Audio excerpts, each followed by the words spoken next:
Today's episode is supported by AIDS-Free Pittsburgh. There are more than 5,000 people living with HIV in southwestern Pennsylvania, and the Ryan White HIV/AIDS program provides support services to help them get the care they need. That includes assistance with things like healthcare, medications, housing, transportation, food, and treatment for substance use disorders. Visit aidsfreepittsburgh.org to learn more. CityCast Pittsburgh is supported today by Fulton Commons. They are a co-working space, unlike any other here in Pittsburgh. Upstairs, where CityCast is, it is a vibe, so much light, plush decor, a shared kitchenette and conference areas, tons of individuals and small businesses to chat with over coffee and lunch. And downstairs, y'all, just wow. It is a full-scale commercial kitchen. So for co-working members, that means occasional food-related events and a preview of some of Pittsburgh's most delicious bites. For food professionals, it is a perfect place to start or grow your business. There are over 8,500 square feet of kitchen space, prep, cleaning areas, storage, and equipment, basically everything you'd need to bake, make prepared meals, operate a food truck, and more. Visit fultoncommons.com to learn more and request a tour. This is Your City Could Be Better, because it could be. I'm David Plotz. If you love your city and still complain about it, you're in the right place. My hometown of Washington, D.C. has traffic cameras, automated traffic cameras everywhere, like really everywhere. The city brought in nearly $270 million for more than 500 automated speed cameras last year. And there is a single camera, which I have never yet triggered, as far as I know, that brought in more than $9 million. My girlfriend used to live near a place that we called the $1 Million intersection. And it was called that because it was like in a very quiet residential neighborhood, nothing much going on. But there was a single camera at a stop sign that brought in $1 million. House Republicans, who don't like anything really much that happens here in D.C., have been pushing a bill to abolish speed cameras in the district. It would make the D.C. government a lot poorer. But the question is, would it make our streets a lot less safe? So today on Your City Could Be Better, would your city be better if it had a lot of automated traffic cameras? Bridget Todd, you're the host of CityCast DC, co-host of CityCast DC. You're a fellow DC driver. Can you just describe for our listeners who don't live here the presence of cameras in DC's driving life? What is it like, and what are they watching us for? Ooh, I think there's sort of two main things going on here. The feeling of what it's like to drive around DC streets when you know there are these cameras everywhere, and then the reality. The feeling that I have, that I bet a lot of people who drive around DC streets, is that you need to be hyper aware of what you are doing at all times, because the moment you slip up, boom, you're going to get a ticket in the mail. That is how I feel when I drive. I feel like I am no longer able to drive reasonably. However, that feeling is not actually borne out by the reality, because in reality, the speed cameras only trigger if you're going 10 miles over the speed limit, which might not sound like much, but is a significant amount of over the speed limit in a residential place like DC. So these cameras are not just for speed. They are also looking for things like being in a bus lane. I live right next to a bus lane is where my apartment is. And so this is one that comes up a lot for me. Also, red light cameras, stop sign cameras to catch for things like rolling stops, and even cameras that dictate where large trucks can go. So it's not just about speed. Oh, I did not know there's a large truck one. Yes, I only learned that from doing research for this conversation. Oh. Yeah, the rolling stop sign one is amazing. And there's a block near Tenleytown where I remember a friend telling me, oh, one of these stop signs has a trigger on it. It's a really fast trigger. You got to stop there for 3 seconds. So every time I drive in that neighborhood, I stop everywhere for like 1, 2, 3, 1, 2, 3. That's a lot of different cameras. What's funny is that I remember when they first started rolling out the stop sign cameras, there was somebody on Twitter who said, I completely stopped. This is outrageous. And then they attached the video that the city sent them. And it's like, well, that's clearly that's a rolling stop. I think it illustrates how when you're the one behind the wheel, in your mind, you think, oh, I stopped. And then you get the picture, you see the evidence, and you're thinking, oh, well, okay, maybe they got me on this one. I was just doing the math as you were talking. I was just thinking about this. It is basically $500 or $400 for every resident of DC Now, a lot of these tickets are going to people who don't live in DC and they may or may not pay them. But think about it. That's $400 that each of us is paying every year, theoretically, to account for the fact that we're speeding or we're running a red light or we're rolling through a stop sign. That's a lot of money. Part of the prep for this conversation was getting into a little bit of a low-level argument with my husband, who is the chief driver in our household. You know how couples will have the one person that drives and the one person who knows when everyone's birthday is and like handles the social calendar. He drives in our household. And we share one car. I went to the DMV recently to update my driver's license. And they said, you have a lot of outstanding tickets to deal with. And I said, me? I barely drive. Certainly this is some mistake. And the woman at the DMV, she lowered her glasses to the bridge of her nose and said, do you got a husband? And I'm like ashamed to tell you how much I owed in tickets. Come on, Bridget. Come on. It was $4,000. Oh my God. Is that not crazy? Now, this was over the course of years. This was a cumulative amount. It can't be that many years because you can't renew your registration without paying it off, I think. That is true. Shout out to the ladies at the DMV. They did me a solid and I did leave with my driver's license. But I also left with smoke coming out of my ears about my husband. And like, it's just the worst because when you share a vehicle, you're like, well, I'm kind of responsible for this, but I didn't get these tickets. I don't even really drive. Oh my God. I wish I'd been a fly on the wall at the Todd household that evening. Okay, so tell us, again, listeners who don't experience this, how does this work? So there are cameras, they catch you, they take a photograph of you, and then they send you a ticket, right? Exactly like that. So most of these systems are using sensors or radar to detect violations, and they photograph the vehicle, they get your license plate, and then the registered owner gets mailed a citation. It's a much more impersonal version of this compared to being pulled over, where you might get a little bit of a window to plead your case. Nothing like that. There is no officer interaction. If you're me, you're just getting mailed a picture of something that your husband has done wrong with the car and a fine. And again, for the speeding, generally the trigger is 10 miles per hour over the speed limit. And so if you're going less than that, you're not getting a ticket for this. And so in my opinion, that is a decent amount over the speed limit where, okay, you might have really earned this ticket. Right. The rolling stops are the one that I get annoyed with. So the stop sign, where if you roll through it, you don't stop 1, 2, 3 at the stop sign, and then you roll through it and you get a $50 ticket, $75 ticket. That annoys me because I think most stops signs, you can see, oh, is there anyone there? No one's there. Let's just go. And in fact, the full stop and the restart takes a lot of energy, and it is wasteful for the environment when you do that.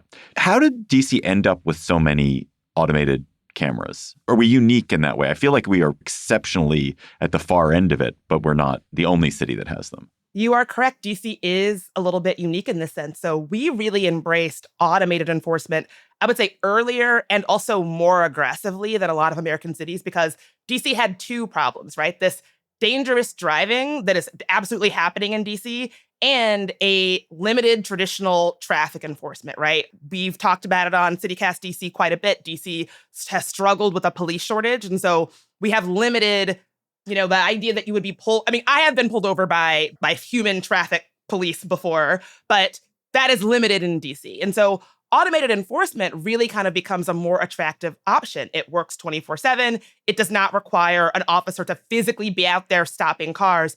And it sort of makes sense in a city like DC. And then DC rolled out this initiative called Vision Zero, which is aimed at getting pedestrian fatalities down to zero. And that turbocharged everything. So these cameras became one of the central tools because they were scalable. And also, putting up a camera is a lot more politically simple than redesigning a dangerous street, right? Cameras are one of the few transportation policies that cities can get on the streets pretty quickly. Right. Can they do it without any permission? Can they just go ahead and do it? More or less, yeah. Right. Whereas if you want to put traffic calming measure, or you want to bump out of curbs that people drive slower, it narrows the street, the businesses in this there will complain. The neighborhood association will be like, oh, is that correct? Should it be 6 inches wider, or should it be 6 inches narrower? Are they fair? Is this a fair way to raise revenue?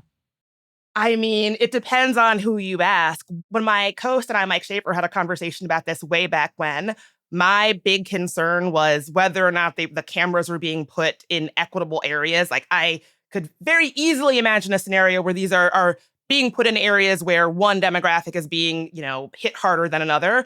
I would say that, a lot of critics of the cameras argue that if safety was the only goal, then these cameras would not be placed where they are, right? Like they're placed in these high traffic areas. And so as you started our conversation with, it generates a ton of money for the city. At the same time, many of the highest revenue corridors are corridors where speeding genuinely is dangerous. And so, I'm no traffic expert, but I don't think it's a coincidence that these wide, fast commuter corridors where people kind of will naturally accelerate or naturally drive a bit aggressively are also the places that are these huge moneymakers. If you live in DC and drive in DC, you know exactly the places I'm talking about, places like New York Ave, Northeast, Connecticut Avenue, which is, I think you might be a little bit familiar with that personally, David. Yeah. There's this wonderful piece, I don't know if you read a few years ago, by a woman named Maren Kogan in Vox it was about Strodes. It was the most dangerous road in America is the name of the piece. And it's an amazing article about this road in Florida where an astonishing number of people had been killed over the last decade. Like 27 people had been killed, pedestrians. And the reason is just what you were citing. It's like a sort of a commuter road. People are going fast, faster than they should. But it's also a place where there are a lot of pedestrians, which New York Avenue and Connecticut Avenue are places where there are pedestrians.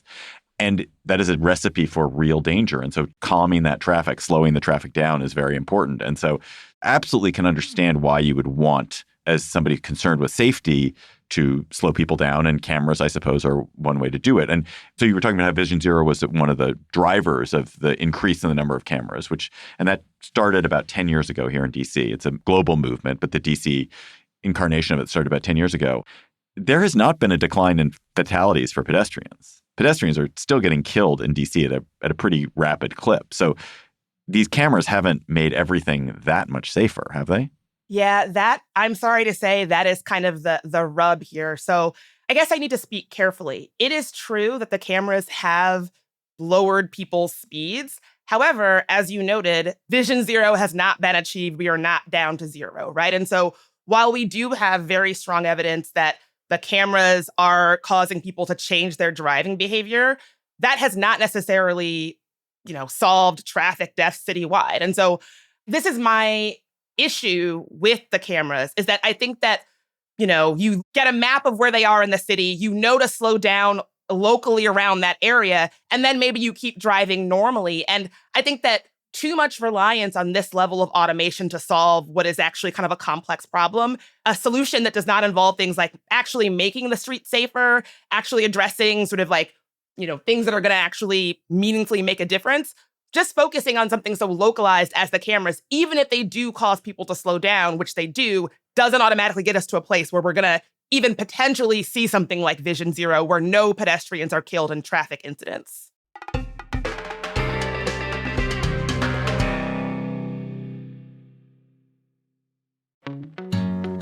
Today's show is brought to you by City Winery Pittsburgh. They're presenting Lyle Lovett Up Close, Songs and Stories.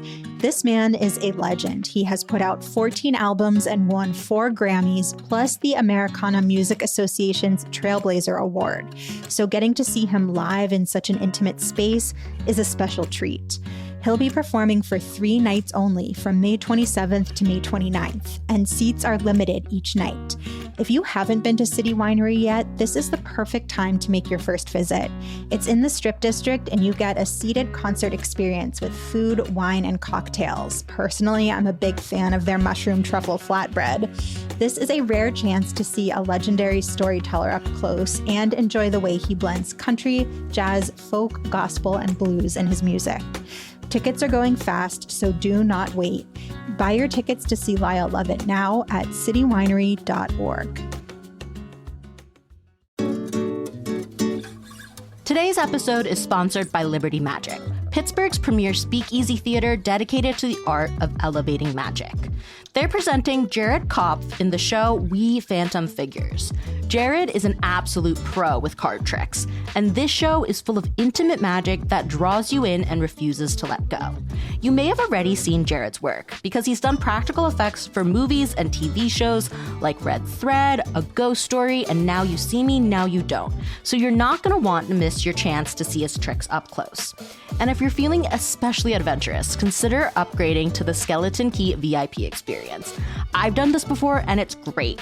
You'll get a reserved seat in the front 2 rows, and after the show, you'll get an exclusive meet and greet with Jared, where you can ask him all your questions about card magic and more. We Phantom Figures runs until May 17th. Get your tickets at trustarts.org/magic before they disappear.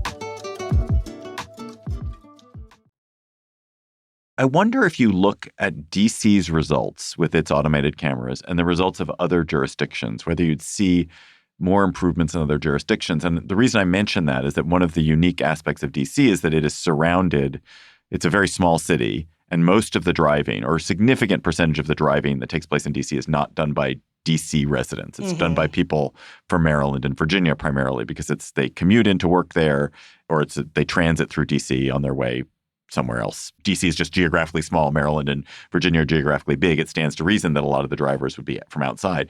And the people who are non-DC drivers, when they get tickets, have no actual obligation to pay. And so we have these terrible examples of people who accumulate hundreds of thousands of dollars sometimes in unpaid traffic fines, but there's no mechanism that DC has that's effective to collect that revenue. And so even if you make it safer in the sense that DC drivers are like, oh, that really, like Bridget's husband, I really had to pay that money. That's going to make my behavior change. It may not be affecting the behavior of people from Maryland and Virginia who are dominant drivers or prominent drivers in the city. And I wonder if that's different in a city where all the drivers are from the same state and you can enforce equally. I don't know if you remember, I think this was back in April when there was that horrible accident where, I think it was in Shaw, it ended with a bus crashing through a restaurant.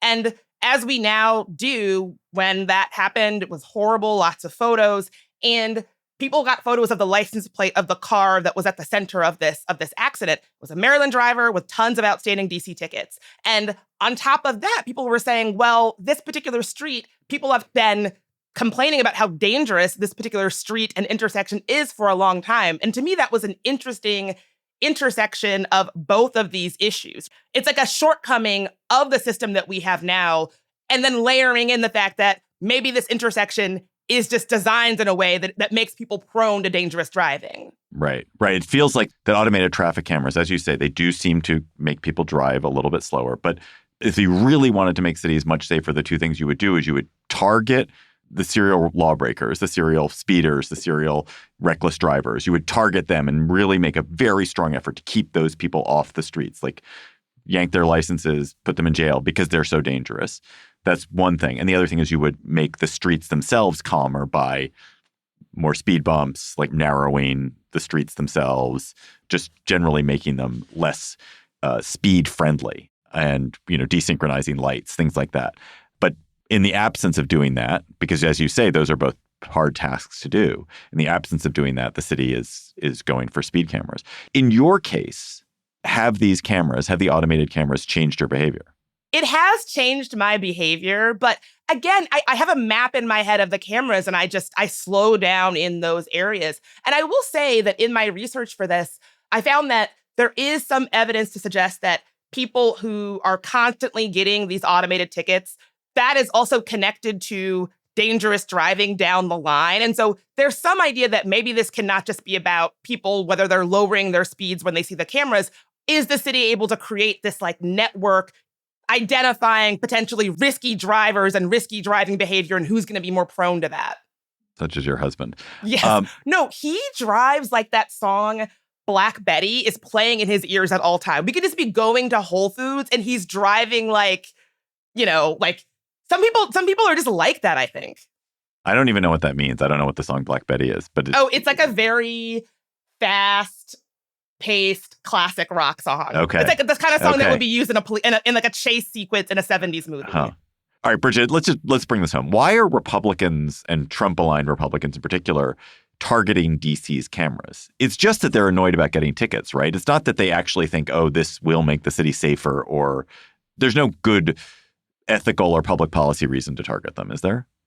I can sort of speak a little bit to this. I can tell you that Representative Scott Perry, for him, it's just annoyance about getting tickets. So as you said, in March, the House Oversight Committee advanced a bill that would prohibit these kinds of cameras in D.C. Bills like this have been around for a while, but this came at a time where D.C. was getting broader interference about the way that it governs itself. And so I read this piece in the 51st that reported that Representative Scott Perry from Pennsylvania admitted that he has been hit with these traffic camera tickets while driving in the city, and that was part of the impetus for him introducing this legislation that would get rid of them in the city. He said, quote, "My goal is to bring driving autonomy back to the district, not only for the people that live there, but for the people that visit. These cameras are a shameless money grab that continuously deter tourists, aggravate commuters, and attack and defraud local residents with hundreds of dollars in fines." And so that, to me, sounds like somebody who was annoyed by getting some tickets in the mail.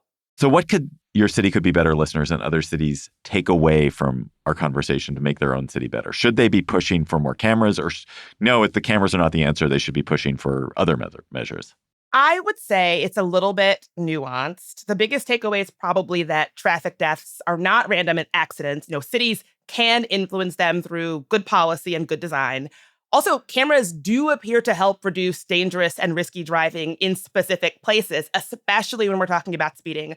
But I would say the deeper lesson to take from DC is that this kind of automated enforcement alone is clearly not enough, because we have not reached this vision zero where there's zero traffic fatalities. And so if cities really do want fewer deaths, they need safer street design, they need slower road geometry, they need, protected pedestrian infrastructure, better transit. All of these systems that help deal with dangerous drivers, the kinds of things that sometimes are politically difficult and expensive and that take a little bit of work to get through, cameras can be part of the solution. They're just not the only solution.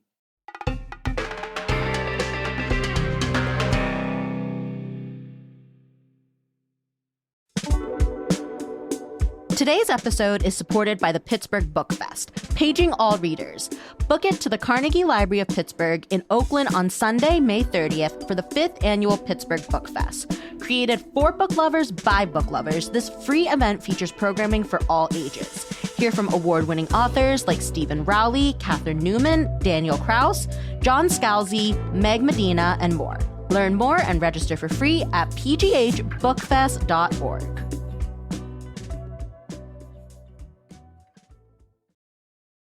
Bridget, that was so fun talking about. But you know what? There's an even funner topic for us to discuss in our Word on the Street segment. And I'm going to let you lead this, because this is really your territory. So I'll start with one word. That word is raves. Yes, I am what you might describe lovingly as a rave rat. I enjoy a good rave. I've been to all manner of, from illegal warehouse raves to more organized raves. DC is actually having a pretty good moment when it comes to house music and raves and EDM and all of that. We've got clubs like Flash and Echo Stage that bring national acts to the district. Also, we had a pretty big, exciting moment when Project Glow had this massive block party right out on Pennsylvania Avenue in front of the Washington Monument with one of the world's biggest house music DJs, Chris Lake. This happened in April, and it was a huge success.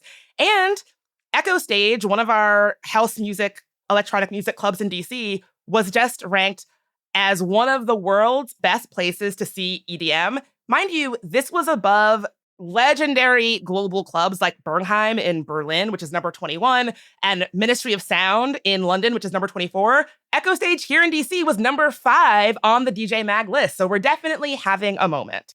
Is there a rave every night in DC if I wanted to go to a rave? Or is it really just Friday and Saturday? I would say, depending on your comfort level, there is a rave every night. If you're fine to be in a kind of potentially sketchy, dank place, you can find a rave every night. I am not fine doing that. Also, I like to go to bed at 10. So what kind of a rave's now totally inaccessible to me? Oh, I have the perfect place for you. So this is my segment where I convince David Plotz to go to a rave. I could design this as the sort of Black Diamond rave experience where you really want do you want to do it on hard mode or a little bit of a gentler ramp on? So for you, I would say you should go to Flash. specifically their summer series Sundown, which takes place on their rooftop. They have these wonderful, legendary DJs. It starts early. The vibes are always fantastic. It's an open air roof. You get to watch the sunset, which is always beautiful and iconic. And it's over by 9 o'clock. So you'll be back at your home in bed by 10 p.m. if that's what you want. That's amazing. That actually sounds great. How many people at Echo Stage are there? It's a big night. Are there 100 people there, or are there 1,000 people there? Oh, Echo Stage is like thousands. It's a massive club. In my opinion, it has one of the best sound systems in the Mid-Atlantic. I'm even throwing in big New York City clubs in that. It is a massive, massive club. Now, Bridget, compared to me, you're extremely young, but compared to younger Bridget, you're extremely old. Yes. Are you, I'm not going to guess how old you are, but are you at the old end of people at raves, or is raving now for everybody? This is such a good question. I've been in raves where I'm the oldest person there, and I'll proudly own that. But I think that's sort of why I enjoy rave culture, particularly rave culture in DC so much, is that it is pretty inclusive. It's the kind of thing that you could be somebody who is in your late 30s, 40s, 50s, go solo and still find your people. And you're not going to find people who are like, what's this old person doing dancing on the dance floor? That's like why I enjoy these spaces. The community spirit of just like letting go and letting the music take you on a dark dance floor. And is it all EDM, or am I going to hear Madonna? You can hear Madonna. It depends on what you want. You know, I definitely gravitate more toward house stuff. But yeah, if you're looking to hear a little like familiar, I would say more like the Depeche Mode kind of vibe, like that, there's always a dance floor in DC playing Joy Division or something like that. And do I have to take drugs or not? Drugs are totally optional. I know people who are stone cold sober, and that's part of it for them. I've also been to sober raves in DC. There's a really fun series called Daybreaker where it's geared toward sort of wellness. And so you go very early and they've got coffee and kombucha, and it does feel like a rave, but there's no pressure to do any kind of substances. I will say substances, it is part of rave culture, but it doesn't have to be. And how expensive is it? Does it cost to get into Echo Stage? Echo Stage is one of the pricier places to see a show. In my opinion, it's worth it. If you're looking for something that's a little more economical, DC's newest warehouse is called Berta. And I went there for New Year's Eve, and it was I think it has 3 stages and installations, and it's like acres. It's like a huge, huge, huge place. And I think it was like $25, and I got to see like 7 different DJs. Yeah, that was my last question, actually. Am I going because there's some DJ I want to see, or am I going because I'm just going to go dance? Or is it like, oh, no, DJ Knowledge is playing? It depends. I think in DC, I think it's really about you just want to go and dance. Like when it's not so expensive, the stakes are lower and you can buy a ticket and just see. Like I buy tickets to stuff where I don't even know the DJ just to experience them and see what it's going to sound like. I think when it gets to be a little pricey, that's when you have to be like, okay, well, I have to really want to see this DJ. I really have to know this DJ to plunk down my $70 or something for this experience. So a DJ can be really great or not great. Like it really can make a huge difference. Oh, yes. I mean, I've seen DJs who I like and I listen to their music and then I go see their set live and I'm thinking, that was a bust. You just pushed buttons and you didn't really get to see anything good. There's like a feeling that you're looking for on a dance floor that even DJs that I like can't always bring that feeling. I just thought it was like, do they play a Fergie song or they don't play a Fergie song? I didn't realize that there was a whole thing like that. But obviously, I guess the great DJs make tons of money and are international celebrities. So they must have a special set of skills that make things special. Have I convinced you to come raving with me, David? Totally. The idea of the Sundowner sounds really nice. I like to go dance. That seems nice. I mean, I'm a billion years old, Bridget, so I don't know that they would actually welcome me, despite what you said. But maybe I'm wrong. Maybe I'm being cynical. Yeah. When we talked about raving on CityCast DC, my colleague Julia asked if I had any advice for people who were older or feeling nervous or, flying solo. And I would say, like, at least the places that I go, people are very welcoming. There's this concept in raves called PLUR, which stands for peace, love, unity, and respect. And I think that a lot of folks in DC try to bring the PLUR vibes to the dance floors. Oh, that's so great. That was wonderful, Bridget. I'm so I'm convinced. Bridget Todd, co-host of CityCast DC, thanks for coming on Your City Could Be Better. Your city could be better if it had Bridget. Listen to Bridget on weekday mornings on CityCast DC.